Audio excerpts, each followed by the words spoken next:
Welcome to Sleep with Myth.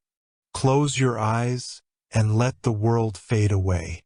Tonight we drift beyond time, where gods dream and stories remember their light. The beginning before beginnings. Before there was movement, before there was breath, there was stillness.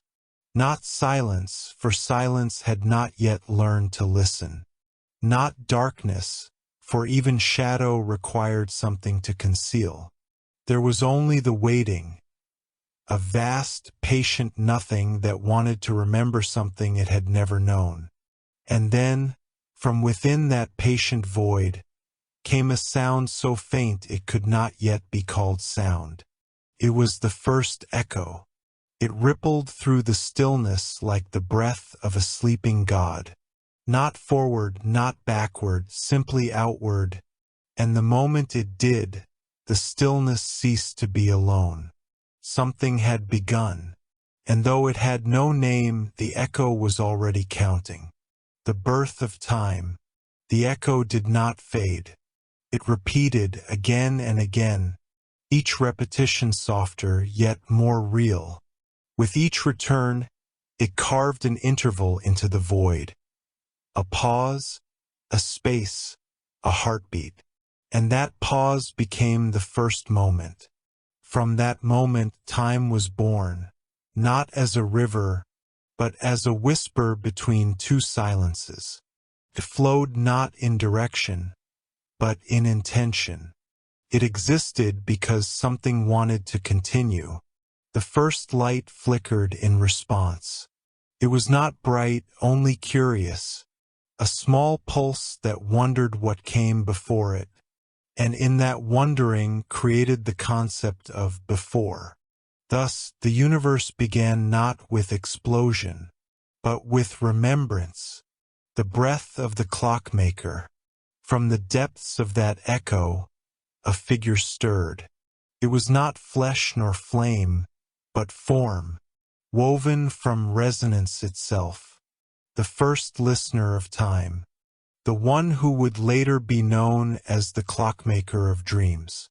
It looked into the echo and saw itself reflected across endless intervals. Each reflection was slightly different, older, younger, more distant, and the figure understood that it was stretched across what it had created. It was not one being, but many moments wearing the same face. "Who are you?"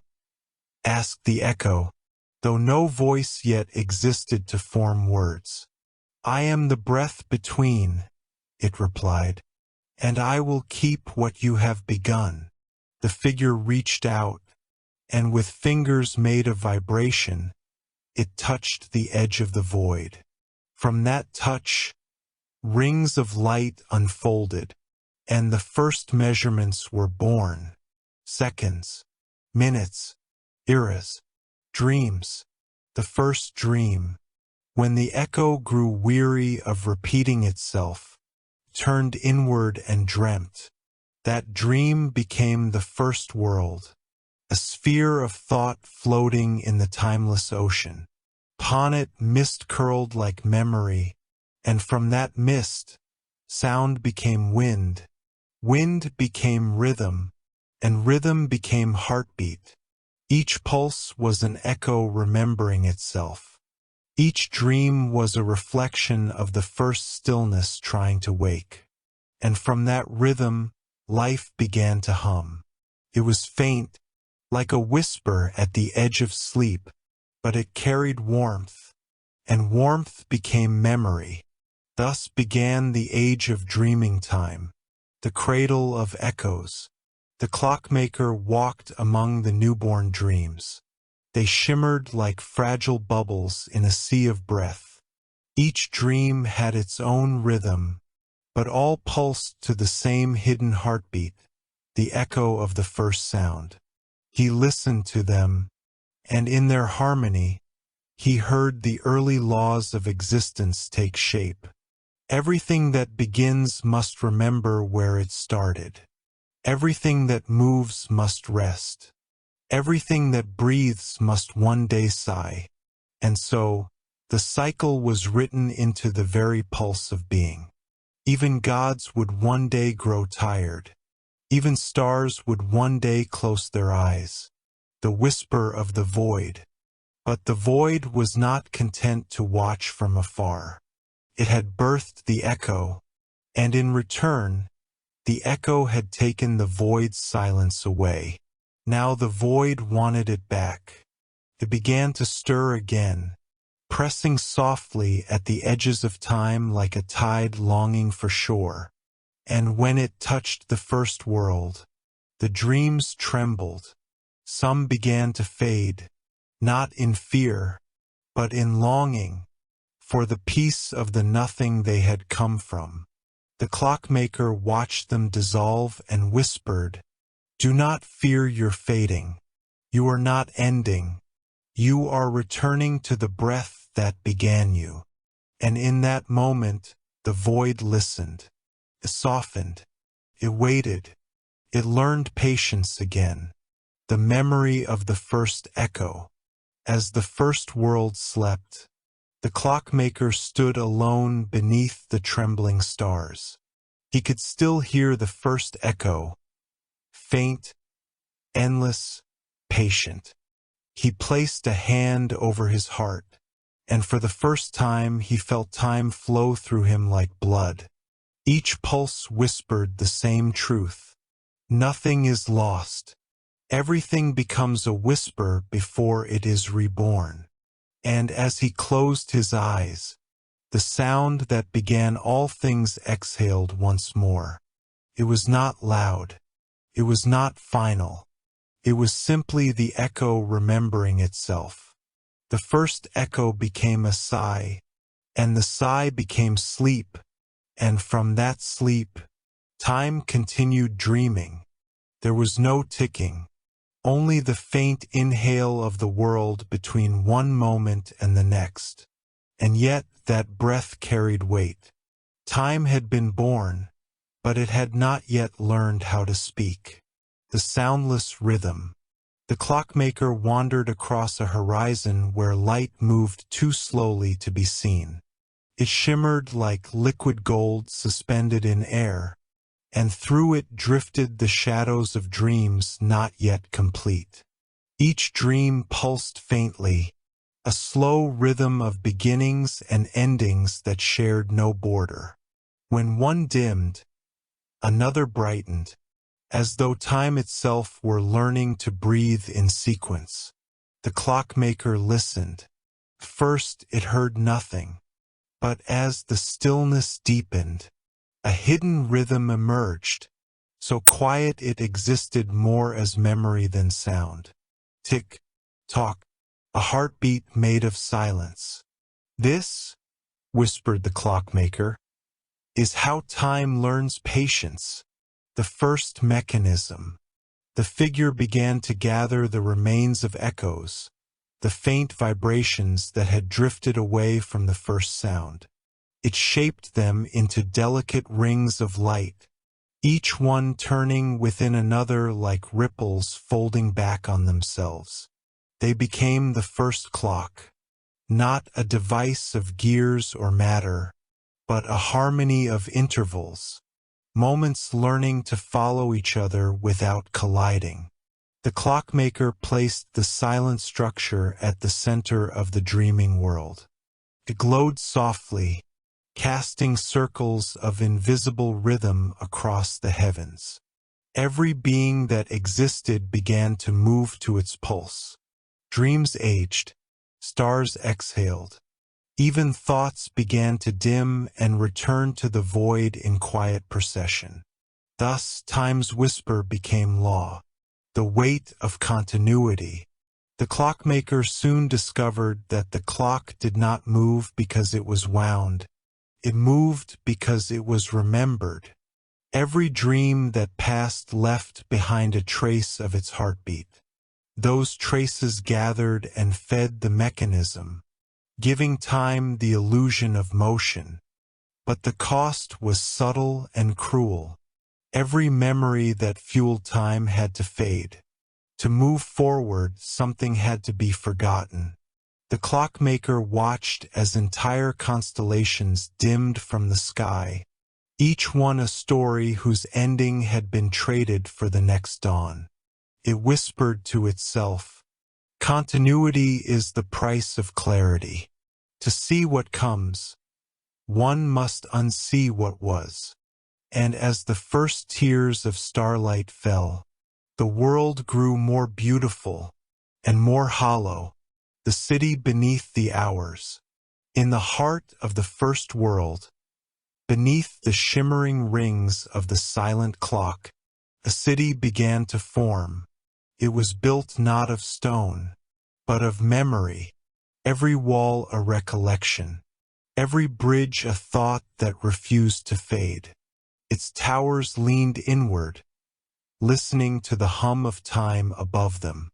Those who lived there, beings of dream and echo, began to feel the slow decay of their own stories. They could not die, but they could forget. Each day, they awoke to a life that felt slightly lighter, as though their past selves had taken a step backward into mist. Still they smiled, for they had come to worship the soundless clock. They called it the heart that waits, and they believed that to be forgotten by it was to return to the source, to become eternal. The clockmaker's solitude. The clockmaker walked through the city unseen. No dream recognized its maker. No echo spoke its name. For in giving time to creation, it had stepped outside of time itself, could no longer belong to what it had shaped.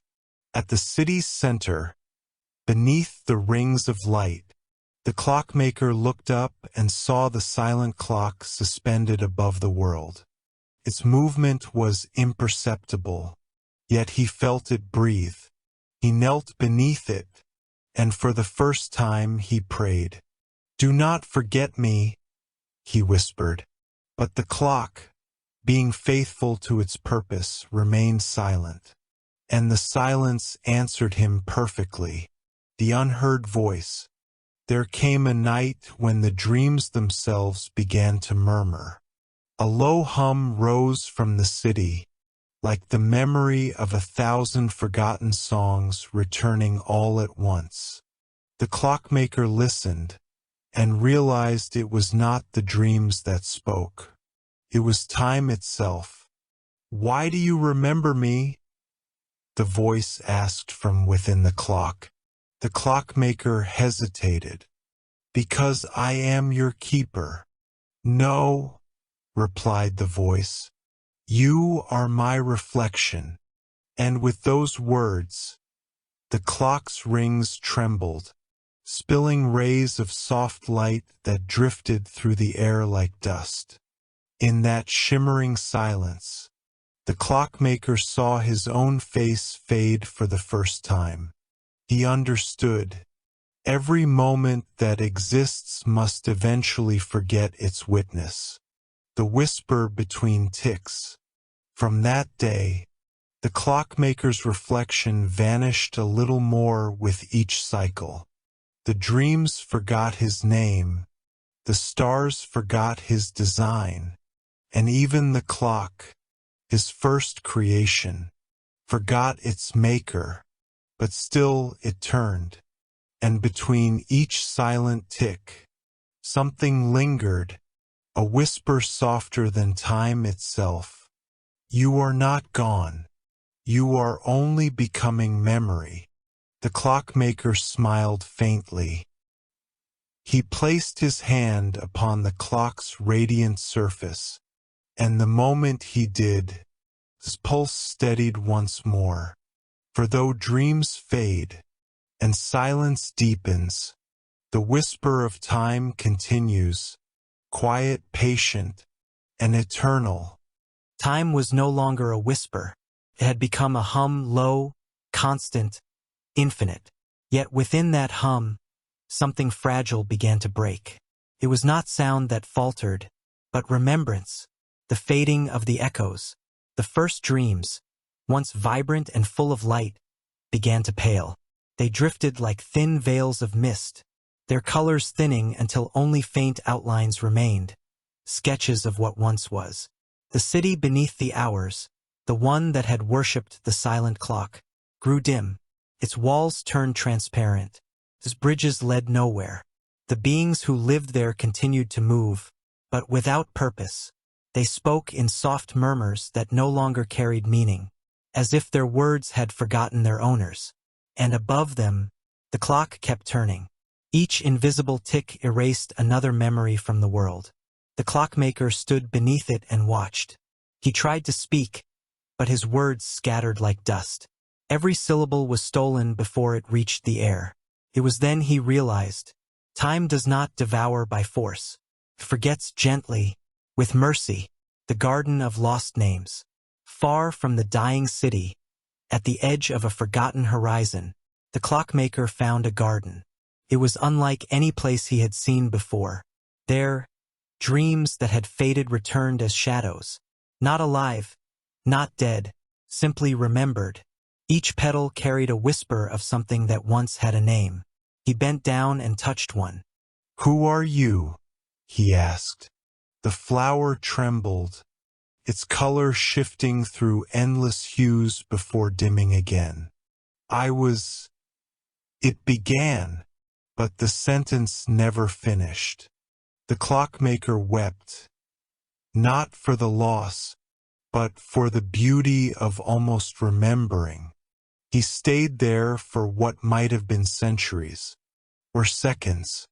Time had begun to lose shape even for him.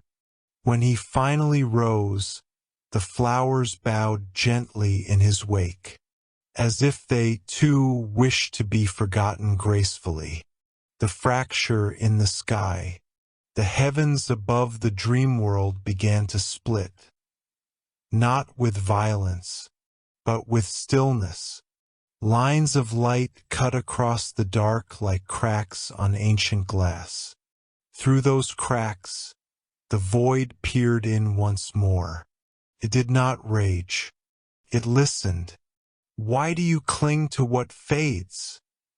the void asked, its voice both distant and intimate, like a thought remembered in a dream. The clockmaker looked up. "Because what fades is proof that it once was." The void was silent for a long moment. Then it replied, "Then what of me, who was before all things? Am I not also proof?" The clockmaker hesitated. "Perhaps," he said, "but proof is not purpose." And with that the void smiled, though it had no mouth. It retreated, leaving behind only a single sound, the sigh of something ancient learning peace, the river of forgetting. Beneath the fractured sky, a river formed. It flowed not with water, but with fragments of lost thought, names, faces, laughter, prayers, all dissolving into one another. The clockmaker knelt beside it. When he gazed into the current, he saw himself, not as he was, but as he had been in every moment. Each reflection younger, dimmer, more transparent. He reached out, and his fingers passed through the surface. The reflections scattered. He whispered, "I can no longer tell which of us is real." The river replied, "Does it matter?" For the first time, the clockmaker did not answer. He simply sat by the current, letting the forgotten flow through him. The last memory of the first dream. When the stars began to dim, one remained, a faint, trembling light at the edge of the void. The clockmaker recognized it instantly. It was the first dream, the one that had turned silence into song. He reached for it, but his hand passed through nothing. Only warmth lingered. It was not gone. It was simply becoming elsewhere. And in that moment the clockmaker understood. Dreams do not die. They change hands. Somewhere, someone would awaken, and that same light would flicker again, disguised as memory, reborn as time. The stillness between heartbeats. When the last echo faded, the world did not collapse. It breathed softly, eternally. The clockmaker lay upon the earth, his reflection gone, his body half light, half shadow. He closed his eyes and heard one final whisper. You have built time, but now, time will build you. He smiled faintly, and for the first time since creation began, the clockmaker slept. The silent clock above him continued to turn, but with each revolution, his rhythm slowed. Tick, pause, talk, and in that pause, a new silence was born, a silence that remembered everything. When the clockmaker slept, time did not stop. It hesitated. The silent clock continued its turn, but without direction. Its rhythm no longer meant forward or backward. Moments drifted freely, untethered, like feathers caught between breaths. And from that weightless motion, something new awoke, the birth of the keeper. It began as a flicker within the void's sigh, a spark of empathy, born from the echo of everything that had ever been. She rose from the dust of forgotten seconds, woven from fragments of memory and the warmth of what was once love. Her form shimmered between shapes, sometimes flame, sometimes mist, sometimes pure stillness. When she spoke, her voice sounded like time breathing through glass. I will remember for you, she said softly to the sleeping world. I will keep what you have let go. And thus the keeper of moments was born. She walked among the drifting fragments, the remnants of laughter, the ghostly touch of vanished hands, the final tears of stars that had once burned bright. She gathered them all gently, pressing them to her heart until they glowed faintly again. Each memory she saved whispered a single word as it settled inside her. Thank you. The Museum of Time, where the city beneath the hours once stood. There now rose a structure made of light and shadow. It had no walls, only thresholds. No doors, only pauses. This was the Museum of Time. Here, the keeper placed every moment she rescued. Each one hung in the air, still, silent, radiant. There was no sound, only the faint hum of recollection. She walked through its endless halls, touching each suspended memory with reverence. A child's first breath, a dying god's final word, the heartbeat of a forgotten sea. Every piece shimmered as she passed, alive only because she remembered them. But for every moment she saved, another faded beyond her reach.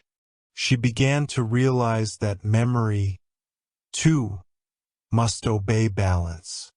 To hold on to all would be to stop time entirely. And so, she began to let go carefully, lovingly. The slow collapse of light. Beyond the museum, the stars grew dimmer. Their light fell like dust across the sleeping world. The void, patient and kind now, wrapped itself around creation like a blanket. The keeper stood at the edge of the horizon, watching as the last rivers of light slowed to a shimmer. She could hear the hum of the clock in the distance, faint, cracked, like the heartbeat of a tired god. And she understood. Time was not dying, it was exhaling. She lifted her hands, and in the palm of her right hand appeared a single glowing thread, the first echo still alive. It pulsed softly, remembering the moment the universe had first awakened. She held it close to her chest.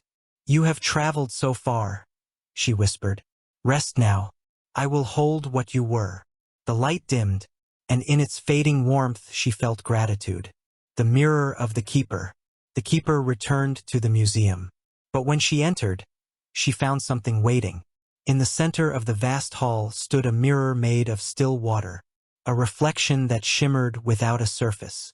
She gazed into it and saw not her face, but countless others, the reflections of every being she had ever remembered. They watched her in silence, and then, one by one, they began to fade. She reached out, desperate. "Wait, I remember you." But the reflections smiled. Their voices rose together in a single, quiet hymn. "We were never meant to stay. Memory is the shadow of love, not its home." The keeper fell to her knees as the mirror dissolved into air. In its place remained only a ripple, a heartbeat without form, the voice of the sleeping clockmaker. Then she heard it, a whisper traveling through eternity, faint but familiar. It was the clockmaker's voice.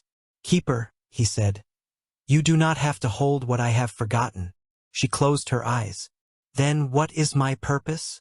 "To forgive time," he replied. "To love what fades, not for its staying, but for its going." His words became wind, and the wind brushed against her cheek like a memory saying goodbye. The keeper wept, but her tears did not fall. They became stars, new ones, small and gentle, each carrying a moment she had once saved. The keeper's prayer. As the final echoes drifted into silence, the keeper stood before the empty museum. The light had softened to twilight. The stars hummed faintly with peace. She lifted her gaze to the sky and whispered, "If forgetting is the price of peace, then let me forget too. But leave me one memory, the warmth of what it meant to remember." The wind stirred once more. The clock turned once more. And somewhere the clockmaker smiled in his sleep. Time had not died. It had simply learned tenderness. The world had grown tired of remembering. Even the light, which once danced joyfully across the surface of dreams, now shimmered weakly as though afraid to wake. The clock still turned, but its rhythm was heavy, uneven, a wounded heart gasping for one last beat. And somewhere within that trembling silence, the clockmaker opened his eyes once more. The awakening of the clockmaker. He rose slowly, dust falling from his form like centuries exhaling. When his gaze lifted to the sky, he saw that the heavens themselves had fractured. Time had begun to bleed.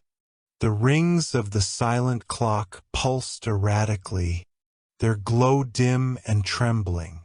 Each revolution dragged echoes from the past, pulling forgotten ages into the present. Moments collided, spring with winter, birth with death, first with last. The keeper stood at the heart of the chaos, her hands raised as if to calm the tide. But every memory she had ever saved now turned against her, seeking release, longing to return to the silence that birthed them. The sky wept starlight. The rivers ran backward. The eternal hour had begun to fall. The shattering of the clock. The clockmaker stepped toward the great mechanism, the one he had built from the first echoes of creation. He reached for its surface. It was cold, and beneath the surface he could feel it cracking, like thin ice above an infinite depth.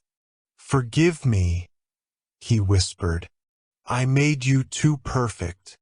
The clock pulsed once, a deep, resonant sound that echoed across eternity. Then it broke. The light did not explode, it folded. Each fragment curled inward, becoming smaller, softer, until it vanished entirely. And when the light was gone, time lost its form. The stars stopped moving. The rivers froze mid-flow. Even the wind forgot how to breathe. The keeper's burden. The keeper knelt in the silence that followed. Around her, fragments of time drifted, moments without order or memory. She tried to gather them again, but they slipped through her fingers like liquid glass. "Why won't you stay?" she whispered. "You wanted to be remembered." A voice answered, not from the air, but from within her chest. "We wanted to be lived." The realization struck her like thunder. All this time she had preserved the moments, but in doing so, she had stolen their purpose. The right to fade, to end, to rest. She wept quietly, and her tears became light once more, falling upward, returning to the sky. The meeting at the edge of time. The clockmaker approached her, his steps echoing across the stillness like soft bells. "You have carried what even gods could not bear," he said gently. She turned to him, her form flickering between light and shadow. "Was I wrong to save them?" He shook his head. "No, you gave them kindness. But kindness, too, must learn to let go." He extended his hand. "Come, the hour has ended." But endings are not destruction. They are memory's forgiveness. Together, they looked toward the horizon, where the last fragments of the clock drifted into nothingness. The silence there was vast, but peaceful. It was no longer emptiness. It was completion, the fall of the eternal hour. And then it happened, the collapse of continuity itself.